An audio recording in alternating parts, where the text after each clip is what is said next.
Hello friends, good evening to all of you, and today in this video we will be discussing the next part from the working capital finance and further related to the analysis of the financial statements. So kindly please do confirm the audio video quality so that we could proceed, and further if you are new to our channel, please do subscribe the channel, press the bell notification icon so that you get updated whenever we upload the new videos. The full course videos are available at our website iibf.info. Just do visit the website listed above, and further you can enroll the full course videos over there, and further you'll be getting the chapter wise previous year questions, mock test, and further the case study videos are also present over there. And also you'll be getting the complimentary access to the ePDF notes through our Android application. So do confirm the audio video quality so that we could proceed. And further, if you want to join us on our WhatsApp group, you need to WhatsApp us writing your name, mention CAIIB along with it, and WhatsApp it to the number 83609444207, and we will be adding you to the appropriate group over there. And further, if you want to join our Telegram group, the link is there in the description itself. You can join it over there. So confirm the audio video quality at the earliest so that we could proceed. So audio video quality over here seems to be working very fine. So let us start the session over here. So someone has asked over here related to what about the exam. So till date there is no notification by the IIBF, but looking at the scenario and the different conditions under different states in India itself, it is possible, there are bright chances that the exam will be postponed, but you must be preparing with the same pace. Okay, so audio quality over here seems to be working fine. So let's start the session now. It's related to techniques used in analysis of the financial statements. So we do have three analysis methods by which we can do analyze the financial statements over there. First of all, it is related to the fund flow statement. Then it is a trend analysis, and the third one, it is related to the ratio analysis. So first of all, it is related to the fund flow analysis. In fund flow analysis, let me tell you one thing. I already told you that liabilities are what? Liabilities are our sources of funds. If we just talk about the liabilities, these are the sources of the funds, and further the assets are uses of funds. Further, I told you that in liability itself, we were having the capital and the long-term liabilities. So these are basically what? These are long-term sources of funds. These are basically capital and the long-term liabilities. These are long-term sources of funds. Like if some investor has basically invested the money into the company itself, that is for long term. Even if you have taken a term loan from the bank itself for a period of 10 years or 12 years, that's a long-term fund that you are having right now. Okay, so those are the sources of the fund. And similarly, if we look at the asset side, if we just look at the asset side, asset sides are associated with what? These are uses of funds. So if I say it is related to the fixed assets, where you have utilized the funds in creating a land building, or you have basically created the machinery out of it, so that is basically related to the fixed assets. And also there are non-current assets, current assets, which are created out of the funds using the sources. So assets are created out of the liabilities itself. Okay, so we can say assets are created out of the liabilities. So these are the uses of funds. So similarly, the fixed assets are basically related to what? These are related to the long-term uses. Whereas if we talk about the current assets, those are the short-term uses. Okay. And further, what it signifies over here, kindly please do concentrate, do focus on this particular point. It says if long-term uses means what? If the long-term uses, let me give an example that if we are having the land and building worth rupees 500, and these are the total fixed assets. So if we say the total fixed assets are given to be 500 over there, and further those are greater than the long-term sources, but the long-term sources were amounting 300 only. The long-term sources, actually what long-term sources comprise of? If we consider the capital and the long-term liabilities, these are basically long-term sources of funds. No, this is basically lesser than that of the assets so created, but I already told you that the assets are created out of liabilities. Now what is the possibility? The only possibility is that there is diversion of funds, that is, a firm has utilized its short-term sources so as to procure the long-term uses or long-term assets over there. Okay, so we can infer from the fund flow analysis like that. Okay, so that is how the fund flow analysis works. Okay, is that particular point clear over here? Let me explain to you this again. I just told you that the liabilities are the sources and the assets are the uses. And further, I told you that if long term uses means we are having the long term assets, that is a fixed assets, non current assets. If those are greater than the long term sources like capital, long term liabilities like bank debt, bank term loan, etc. If those are basically greater than the long term sources, what does it indicate? It indicates that the short term liabilities, that the short term sources have been used so as to basically procure the long term assets over there. That is basically there is diversion of funds, because CC limit if sanctioned, that is basically sanctioned for day to day routine. Okay, that is not basically sanctioned so as for procuring the long term assets. Are you getting this particular point?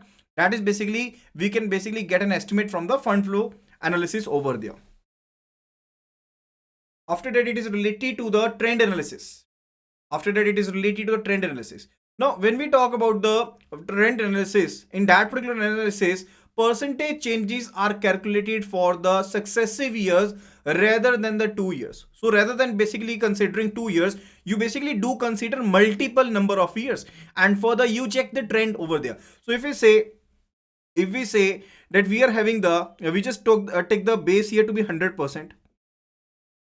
For 2018, we considered the base year. We considered the base year as 2018 over here. And further, for 2019, our sales were, let us take the case that in 2018, our sales were 500. And we just took it as 100%. That is a base year. And in 2019, our sales are 1000. Our sales are 1000. Now that will be 200%. Because we took 2018 as a base year. Now we will be comparing the different years. We will be comparing the different years by way of changing the percentage over here. That is, we calculated over there. Over here. We can do look into the trend over there. We do look into the trend over there. So trend analysis is a long-term view. It's a long-term view, and it helps us so as to understand the trends are falling or rising. We have a falling trend or a rising trend, we can look into it. Okay, whether it is favorable or unfavorable. That is related to what? That is related to trend analysis. Then it is related to common size analysis. It is related to the common size analysis. Common size analysis contains percentage of various figures. So whatsoever the important data that we require, we need to look into, that we need to scrutinize, we will be basically considering that particular data will be having a common size without corresponding to amount. We will be having a common size without considering any of the amounts over here. It helps us to compare between two periods or between the two different firms over there. So we will be basically looking to the common sizes over there. Common size statements make the analysis more meaningful, because we can do compare the data in between the industries, in between the firm itself, between the two different years. So that is basically related to the trend analysis over there. And the third technique that we use for the financial statement analysis, that is the ratio analysis. So first one, it was related to the fund flow analysis. Second one, it is related to trend analysis, and the third one, it is related to the ratio analysis. Okay, so ratios are basically very much important, very much meaningful, and it gives us a very clear and transparent picture about different terminologies in the accounting statement itself.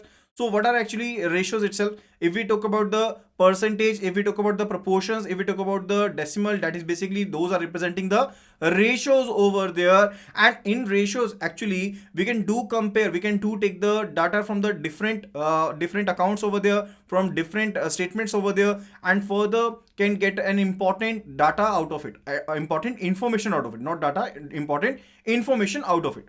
Okay, now let us have a look at the type of the ratios over there. So it can be in the form of the proportion, that is 1:2. It can be a pure number, or like 4 times, or a percentage, that is 150%. So these all represent what? These all represent the ratios. And how many ratios can be, type of ratios are there? These are basically classified as liquidity ratios, solvency ratios, activity ratios, profitability ratio. Now liquidity ratio, as the name suggests over there, that it reflects the ability to meet the current dues. It basically reflects the ability to meet the current dues or the out of the short-term assets. So what short-term assets you are having, and for the can you meet your obligations in the short term itself, that is basically the liquidity ratios related with. Second one, it is related to the solvency ratio. It is related to solvency ratio. that it basically gives us a picture related to extent to up to the extent that the firm is dependent on the outside liabilities, dependent extent of the dependence on the outside liabilities, and the meeting up of the and the feasibility of the meeting up the if the need if arises of the if there is any obligation that arises in the near future, can we just meet up that obligation or not. So that is basically related to solvency ratio. And third one, it is related to activity ratio. Now what is activity actually? Are we using our resources, particularly are we utilizing them in an optimum way or not? Are we basically efficiently using them or not? These are related with those. And for the profitability ratio, basically related to the capacity of the unit to generate the profits and the rate of return over it. Okay, so these are the four ratios that we'll be learning related to. First type of ratio that we are basically going to cover, those are liquidity ratios, and it says current ratio. Current ratio is actually equal to what? It is equal to current assets divided by the current liabilities. Okay, so we are having the current assets on in the numerator, and in denominator we'll be having the current liabilities. Now current liabilities are those which are to be paid off, and current assets are those which are having, like if I am having the cash or stock in my hand, and further those are basically related to the amount that we have with us right now, and liabilities are those which are to be paid off, so if the ratio is lesser than 1, in that case the company has to borrow the amount, so as to pay its obligations, so as to fulfill its obligations over there. So this ratio particularly must be greater than, 1. What does it indicate? That the current assets must be greater than the current liabilities. The current assets must be greater than the current liabilities. Ideally it is actually given to be equal to 1.33 into 1. Ideally this ratio must be equal to 1.33 into 1. Okay, the next ratio that we are going to cover, it is a quick ratio, also said to be the SC test ratio. It is also said to be the SC test ratio. This is a stringent mode of the current ratio itself. So the current ratio basically it basically tells us, it relates with the liquidity position of the company itself, whereas quick ratio stringently it basically relates with the most of the liquid amount that is available, that in the current assets itself. I'm just quoting an example over here. So it says we are having multiple current assets like stocks, cash in hand, bank balances, prepaid expenses, debtors. Now these all do represent current assets, out of which will not be part of quick ratio over there, or the quick assets over there. Okay, so these all are the current assets, but out of which stocks are not quick assets. These are not quick assets. Other than that, prepaid expenses are not quick assets. Why these are not quick assets? Because these cannot be readily converted into the liquidity. That is why these are basically what? These are not quick assets. These are current assets, but these are not quick assets. Okay, so that is why quick ratio, or the SC test ratio, it's a stringent methodology related to the current ratio itself. Is that clear? So quick ratio is equal to what? It is equal to quick assets divided by the current liabilities, and further ideally this ratio must be 1:1. It must be 1:1. The next, it is related to the net working capital. Now what is net working capital? Net working capital is a difference between the current assets and the current liabilities. It is a difference between the current assets and the current liabilities. That is a net working capital. And for the working capital, actually what is working capital? When we just simply talk about the working capital, that is basically related to the total current assets. Working capital is actually the total amount of the assets that you are having with you, total amount of the current assets that you are having right now with you. That is basically the working capital. And what is net working capital? Because after paying off the current liabilities, whatever amount that you will be having, that is a net working capital. That is current assets minus current liabilities. Okay, and what is working capital gap? Working capital gap is equal to what? It is basically current assets minus current liabilities other than bank borrowings. Okay, so that is actually working capital gap over there. And for the financing by banks, is done on based on the working capital gap over there. It is actually the banks do finance based upon the working capital gap over there under the MPBF method, that is maximum permissible bank finance method. Okay, so there are three methods which were basically given by the Tandon committee over there. Two methods were accepted by the Reserve Bank of India and the third method was rejected.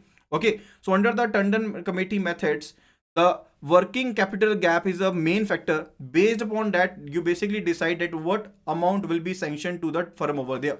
Okay, so that is actually what, that is actually the working capital gap. So let me explain to you in very layman language over there that net working capital is the net amount that is available with the firm, and for the working capital gap is that particular amount which must be financed, either by way of the contribution by the firm itself or by way of the borrowings from the bank itself. Okay, so that is the working capital gap over there, and that is the difference between the current assets minus the current liabilities other than the bank borrowings over there. Okay, so that is all related with what? Liquidity ratios. Next it is the solvency ratio or the leverage ratios. Now what is actually solvency ratio? I already told you, it actually basically indicates the dependence of the firm on the external sources. Okay, first of all we will be covering the DER ratio. We will be covering the DER ratio, that is a debt equity ratio. Now what is actually debt equity ratio? As the name suggests, debt divided by equity.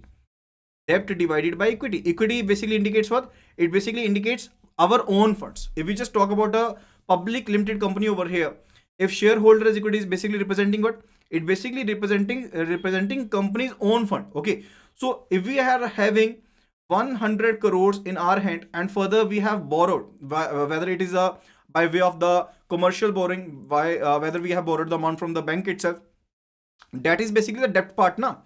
So that would be basically, let us take the case that if we have borrowed rupees 125 and further we have our own funds equal to 100, and further that is related to firm A, that is related to firm ABC, and firm XYZ has borrowed rupees 500 from the market and has its own funds equal to 100. Okay, now in what case DER is more? Definitely in case of XYZ firm, DER is equal to 5, whereas in the case of the ABC firm it is equal to 1.25. It is equal to 1.25. Now which one is more riskier?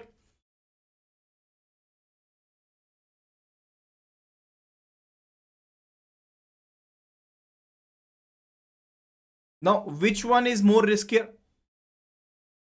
Kindly please do let me know if the audio video quality is working fine.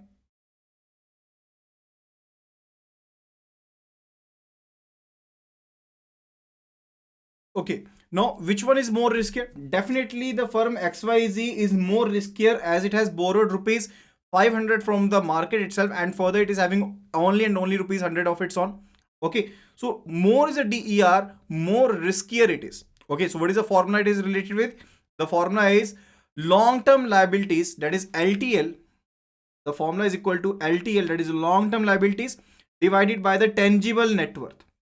Now what is tangible net worth? The tangible net worth is actually equal to what? It is equal to the net worth minus the intangible assets. Now what assets are intangible assets? Like goodwill, patents, preliminary expenses, those all are the intangible assets. Those are to be subtracted from the net worth itself so as to get the tangible net worth. Is that clear? Is that particular part clear over here? That is related to the DER ratio. The second ratio under the solvency ratios that we'll be covering, it is related to the DSCR, that is debt service coverage ratio. Now as the name suggests, debt service coverage ratio means the particular point that if we can do service our debt or not, we can do repay our principal and interest amount or not. Okay, so I just told you in the last session itself related to the PAT, that is profit after tax. Now what is actually profit after tax? Profit after tax is equal to PBIT, profit before interest and tax, and further minus the interest component and minus the tax component. That was the PAT equal to. That was the PAT equal to. So in the PAT itself, we will be adding the depreciation because depreciation is a non-cash expense. It is what? Actually, it is a non-cash expense. What do you mean by non-cash expense? Let me give an example that in 2017, we basically purchased a machinery worth rupees 10 lakh and its useful life is 10 years. Its useful life is 10 years. Now we have already paid the amount in 2017 itself. In 2017 itself, we have already paid the amount in full. And further, and further thereafter the amount is not to be paid, but still because we are going to use the machinery for the next 10 years, we will be basically dividing the cost of the machine itself in the upcoming 10 years. Okay, so that is basically related to, if we are charging this depreciation by a straight line method of depreciation, we'll be charging rupees 1 lakh of the depreciation per year. We'll be charging rupees 1 lakh of the depreciation per year over here. Okay, and further that is the cost basically we are charging in the accounting book itself, but actually we have already paid the amount in 2017. So whatsoever the depreciation we are charging over the year, that is basically a non-cash expense that we are still having 1 lakh with us. We have not basically paid it to anyone. We are just considering it over there just for the accounting purposes. Okay, so as to get a clear picture of the current year profit. Okay, so that will be added up, and further the annual interest on the term loan itself, because that is also to be paid now, so that will also be added up. Okay, so the three components is basically related to, that is PAT plus the depreciation plus the interest component, that will be added up. That will be the numerator term, and further in the denominator it will be the annual interest on the long term. So whatsoever the annual interest, also in the numerator it is the annual interest. Just let me clear it over here. And also in denominator it is the annual interest that is to be paid off, and further the total installment, the total yearly installment that you need to pay. Okay, so that will give us DSCR. That will give us DSCR. So in general, I just can tell you that in numerator we are having the income component. We are having the income component in the numerator, and in the denominator we are having the expenses component that is related to our obligation. So if more is the DSCR, more better it is. If company A is having DSCR is equal to 2 and the other company is having DSCR is equal to 1.25, company A is more comfortable, is in more comfortable zone over there. Okay, so that is related to the DSCR. And further next it is related to the, so benchmark ratio for DSCR is 2, and also for DER it is 2:1.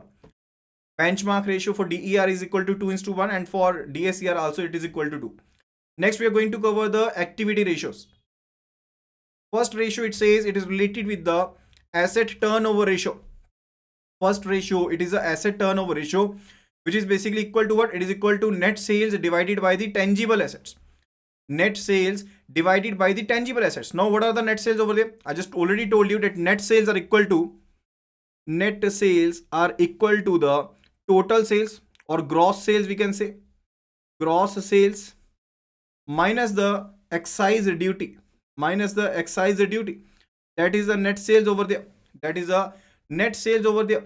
So what actually the asset turnover ratio signifies, it basically helps investors to understand that how effectively companies are utilizing their assets so as to generate the sales over there. So if I'm having assets worth rupees 1 crore rupees, but my sales are mere 12 lakh rupees or 10 lakh rupees, that is basically quite lower. I'm not optimally utilizing my machinery over there. So it basically helps the investors so as to understand that how effectively the companies are using their assets so as to generate the sales. The next, it is related to the stock turnover ratio or the inventory turnover ratio. Stock turnover ratio or the inventory turnover ratio. Now it is basically the formula is equal to cost of sales divided by the average stocks that you are having. So average inventory is equal to what? Average inventory is equal to opening stocks divide plus the closing stocks divided by 2. That is the standard formula that how you can do calculate the average inventory over there. And even in the question, if in the question itself, if the average inventory is not given, you can simply take the stocks as the average inventory. You can simply take the stocks as the average inventory over there. So that is basically equal to what? That is basically equal to cost of sales. Now what is cost of sales? I just told you related to the gross profit formula. What is gross profit formula? What is actually the gross profit formula? The gross profit formula is equal to the sales minus cost of sales. Minus cost of sales. Okay. That is the cost of goods sold, we can say, or COGS. Okay. So sales minus cost of goods sold, that is basically equal to what? That is, let me simply write it over here. That is COGS. Okay, so that is basically equal to what? That is the gross profit over there. And what would be the COGS over there?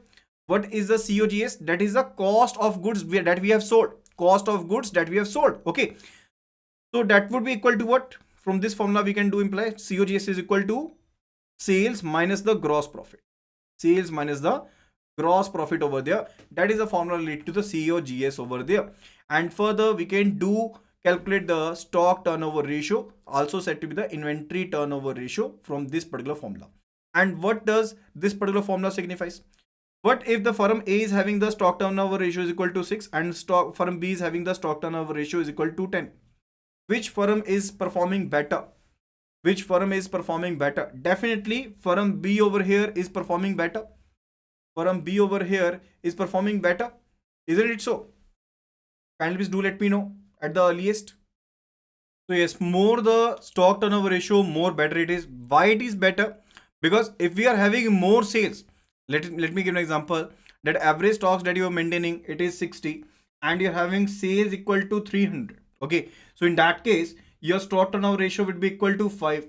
Whereas in the other case, where you're having the credit, where you're having the cost of sales equal to, let me give an example, related to 500, and further you are having the average sales equal to 50, average stocks equal to 50. Now in this case, your stock turnover ratio is equal to 10. It is equal to 10. Now definitely, more the sales you are having, maintaining the average stock, more better it is. Okay, so it measures a number of times inventory is sold or consumed in a given time period. Okay, so that is basically what, that is the stock turnover ratio or the inventory turnover ratio. Then it is related to the next one. It is related to the debtor collection period.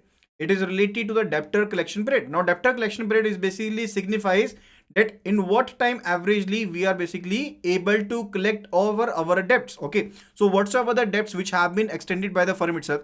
Let me give an example that firm XYZ over here has extended the debts to firm A, B, C and so on over here. In what time it is able to collect its debts over there. Okay, so more is the average debt, more deteriorated the condition is. Okay, so we were looking into the average debtors we are having, average debtors we are having, and further divided by the credit sales, that is a formula related to the debtor collection period. That is the formula related to the debtor collection period. There is one another formula associated with the same. In this case, we are basically calculating the debtor collection period, and in the other formula it is the sales divided by sales or credit sales divided by the debtors over there or average debtors over there. That is a debtor turnover ratio. That is said to be what? That is said to be the debtor to turnover ratio. So more is the number of the average debtor. More is the number of the average debtor. Is it more better or lesser better? Coming back to the first point over here, that is a debt collection period over here. We will be multiplying it with either with the 52 if we want to calculate the debtor collection period in weeks, and we will be multiplying it with the 12 if we want to calculate the debtor collection period in months. Okay, so for one firm, if we just calculate it, the debtor collection period it is 3 months, and for the other firm we just calculate it comes out to be 4.5 months. Now what does it basically signifies? It basically signifies that firm A is able to calculate its debts in averagely 3 months, whereas the firm B is basically able to collect its debts in averagely 4.5 months. Now which one is a better condition? Definitely A is better condition over here. And further, the second point it is related with the sales divided by the average debts. Sales divided with the average debts. So your average debts should be increasing or decreasing. Your average debtor must be lower itself. So let me give an example that you have the credit sales equal to 1000 and your average debt remains equal to 200, and for the another firm, for firm A this is the situation, and for the firm B the situation is the credit sale is 1000 and for the average debt remains 500 over there. Now in this case particularly, the debtor turnover ratio comes out to be equal to 5, whereas in this particular case the debtor turnover ratio comes out to be equal to 2. Okay, so now which one is better condition? More is debtor turnover ratio, more better it is. Just kindly do concentrate on the formula itself, because what does it signifies? It does signify that more the average debtor you are having, that is more the denominator, definitely more deteriorated the situation is. Okay, so that is related to the debtor collection period and the debtor turnover ratio. Okay, next it is related to the profitability ratios. So first of all, it is the gross profit ratio. Gross profit ratio is equal to what? It is equal to gross profit divided by net sales. So it basically, gross profit is actually considered to be the surplus of the sales over the cost of a good sold. So what is gross profit? It is equal to the sales minus the cost of goods sold. Minus cost of goods sold. So whatsoever the surplus you are having over the cost of goods sold, that is your gross profit. That is your gross profit. So gross profit divided by the net sales. Now over here, what is net sales signifying? Net sales equal to what? Net sales is equal to sales minus returns. Sales minus returns. That is your basically your net sales over here. That is your net sales over here. Okay, so gross profit divided by the net sales into 100, that is a gross profit ratio. That is the gross profit ratio. And what about the net profit ratio? Net profit divided by the net sales. Net profit divided by the net sales. And how did you ascertain the net profit? I just told you that in the trading account itself, we do ascertain the gross profit or gross loss. And further, in the profit and loss account, we do ascertain the net profit or net loss. Now, while ascertaining the net profit or net loss, you basically do subtract the all over the indirect expenses associated with the sales. Whatsoever the administrative expenses, the overhead expenses, those all are subtracted. Okay. While in the gross profit or gross loss, we were only considering the direct expenses associated with the manufacturing. Okay. So that is the difference. So net profit ratio, it is equal to net profit divided by the net sales multiplied by 100. That is the formula related to it. Next ratio that we are going to cover under the profitability ratio, it is a return on investment or return on capital employed or return on capital employed. Now, what do you mean by return on investment or return on capital employed? Now in investment, let me give an example. That if I just contributed, if I was to buy a computer and further I contributed rupees 30,000 of my own and further borrowed rupees 20,000 from my friends. Okay, so what is my total investment? It is 50,000 rupees. So what is the total capital employed? It is 50,000 rupees. And whatsoever the return I'm getting over this, that would be basically amount to what? That will be basically amounting to return on investment or return on capital employed. Are you getting this particular point? Because another ratio, that is return on equity, is somewhat equal to that, but it is different. How it is different? Because when we talk about the investment, it is basically related to the total amount that you have invested. That is a total investment that is employed, total amount that you have invested. That is a capital employed or amount invested. Okay. So what is the formula? Formula is profit before interest and tax. That is PBIT.